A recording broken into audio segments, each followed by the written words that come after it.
This lesson focuses on cams in motion. In this lesson, you will learn how cams and followers can be used to move objects in periodic motion, how to represent data for two quantitative variables on a scatter plot, and describe how the variables are related. First, let's do some review. Earlier in this lesson, you were introduced to cams and how they are used to manipulate the motion of other parts.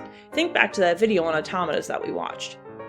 Then you investigated how motion is transferred and other common mechanisms, including gear trains, pulley systems, and chain and sprocket assemblies. In this activity, you will learn about motion graphs and create and interpret motion graphs of objects that move in a straight line. Then we'll take a closer look at cams and use motion graphs to analyze how the shape of a cam impacts the motion of its follower. So let's take a look at linear motion graphs. A motion graph is a mathematical model of the relationship between the motion of an object and another measurable variable, such as time. We often describe motion using terms such as distance, displacement, speed, or velocity. Now let's take a look at an example.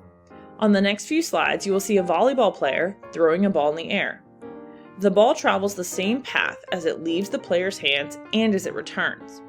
Since the volleyball always travels along the same straight path, the ball's movement is an example of linear motion. So here we have our volleyball player, who's about to start throwing the ball. The red dashed line on this slide indicates our starting point or origin. As the ball travels vertically through the air, it's gaining distance, which also can be used to calculate displacement. Displacement and distance are not the same thing. We'll look at that in a moment. Eventually, we'll reach the maximum height that the volleyball is going to go. This is our maximum displacement, in this case, about 19 feet. Then the ball is going to travel along that same path and return to the player's hands, or the origin. So in those slides, you heard me talk about displacement. Displacement is a measure of the distance and direction between the object's starting position and its final position. The magnitude of the displacement of the volleyball at any point in time is the distance from the starting point, which is indicated by that first dashed line that we saw, to the location of the ball at that particular time. Displacement always includes a magnitude and a direction. The direction of the volleyball in this example is always up, which we define as positive in this example. However, if the ball were to fall below its starting position, so below that original dashed line, we would say that the displacement would be down or negative. It's really important to remember that displacement is not the same as distance traveled.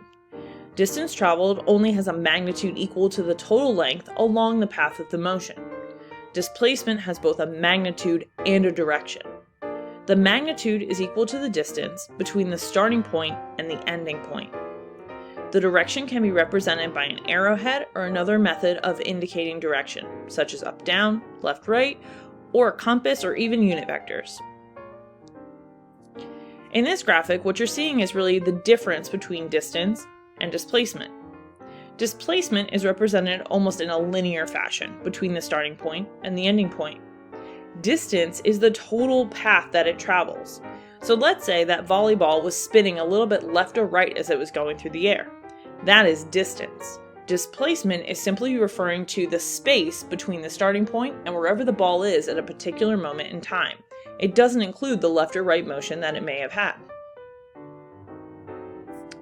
So how do we make a motion graph? To create a motion graph, we need an independent variable and a dependent variable. In most motion graphs, the independent variable is time, and the dependent variable is displacement. This is an example using that volleyball. You'll see that time at the bottom is our independent variable. In other words, time keeps going. We have no control of it. The dependent variable is the displacement. The amount of displacement that we have depends on the amount of time that has passed. We can use this motion graph to figure out displacement at a particular time. So let's say we want to know the displacement of the volleyball at 1.5 seconds. We locate it on the bottom of the graph and then follow the line traveled until it intersects with the point of the dependent variable. According to this graph, at 1.5 seconds, the ball had traveled just over 16 feet. Let's do some practice. Use the graph over here on the right to answer the following questions. So, first of all, what is D1? That is, what is the displacement of the ball at t equals 1 second? Use the graph to answer. I'm going to show the answer now, so if you need a little more time to finish the question, pause the video. If you answered 19 feet or about 19 feet, you're correct. Now take a look at the graph and determine when the ball is at its highest position, so your answer should be in seconds. I'm going to reveal the answer to the question now, so if you need a little more time, pause the video. If you answered around 1.1 seconds, you're correct. So, while a motion graph can tell us how far an object has traveled at a specific time, it doesn't tell us how fast that object is moving. But we can use the information in the motion graph to calculate speed. There's two ways that we can get speed. If we have constant and no acceleration or deceleration, we can calculate speed simply by dividing distance by time. If an object's speed changes, in other words, it accelerates or decelerates while it moves, we actually need to use the average to calculate speed. So we have S overline, which is equal to average speed, which means we use the distance traveled by the time elapsed. So that means the total amount of time that we use. So how do we make motion graphs? So now you're going to have a chance to practice creating a displacement versus time motion graph to represent linear motion. Instead of vertical linear motion, the next example involves a horizontal linear motion, but the idea is pretty much the same. So let's start with a story. Assume you have a sick friend who lives on your street. You want to ride your bike to the cupcake shop up the street to buy a cupcake and then deliver it to your friend. Let's take a look at what your trip looks like. First, you're going to begin at your house, and you're going to begin bike pedaling to the cupcake shop. It takes about 30 minutes for you to ride to the cupcake shop at the other end of the street. You're then in the cupcake shop for about 5 minutes to purchase a cupcake for you and your friend. You're then going to take about 15 minutes to ride back to your friend's house. You're then going to stay at your friend's house and visit for about 20 minutes while you each eat your cupcake. Then, because you're so full from your cupcake, it takes you about 20 minutes to ride the distance from your friend's house back to your house. Once you arrive at your house, your trip ends. So how do we make these motion graphs? Well, to create the motion graph, we need to start by documenting the distances we traveled at specific time increments. An easy way to do this is to use a T-chart. Now, importantly, we're tracking time and the displacement. Remember that displacement and distance are not the same, and it depends on the direction we're going. If we go back and look at this graphic, we'll notice that there's an indication of positive movement towards the cupcake shop. That means we are adding distance as we travel to the cupcake shop, and we have to then subtract distance as we travel back to our house or our friend's house.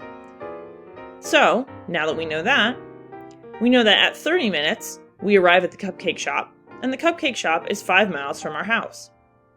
At 35 minutes, we're still in the cupcake shop because we were buying the cupcakes.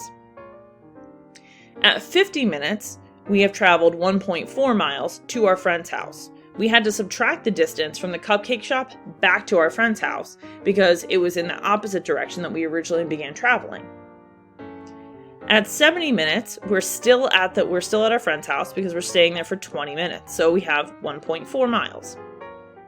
Then at 90 minutes, we're at 0 because we returned home after our 20-minute bike ride. Now that we have the times and the displacement values, we can plot our journey on a graph. We can do this by hand or using a spreadsheet. Spreadsheets allow us to easily track the displacement against the time. Let's take a look at how we can do that using Google Sheets. Alright, now that we have our data in T-chart form, we're just going to transfer that into a Google Sheet and use it to create a motion graph. So, I'm going to begin by labeling column A as time and column B as displacement. I'm then going to input the values from my t-chart. Now, if I wanted this to be a more complete graph, I would include variables that are in smaller increments than what we've recorded in the t-chart. But for example, I'm just going to use the data we have. So at 30 minutes, I know that I have traveled a displacement of 5. At 35 minutes, I know I have traveled a displacement of 5. At 50 minutes, I have traveled 1.4. At 70 minutes, I have traveled 1.4. And at 90 minutes, I return home and I'm back at 0. Now, if I'm being really thorough, I want to make sure I include my units for time, which is second, which in this case is minutes, and my displacement, which is measured in miles. Just going to adjust my column a little bit. Now what I can do is I can highlight all of these cells, and I'm going to come over here and choose the graph option and insert a chart, and it automatically chose a line chart, which is exactly what I want. My x-axis is time, and my series is my displacement. So this is my motion graph for my trip to the cupcake store. You can see for the first 30, we're starting at 30 minutes, and I then get when I arrive at the cupcake store, and I then stay here. Now, if I wanted to adjust this to reflect the distance traveled to the cupcake store, I can move this all down one line, and at time 0, I can say 0. What that's going to allow me to do is see from the starting point, which is 0 at my house, meaning I have traveled nowhere at no time, and then this accelerates to the cupcake store.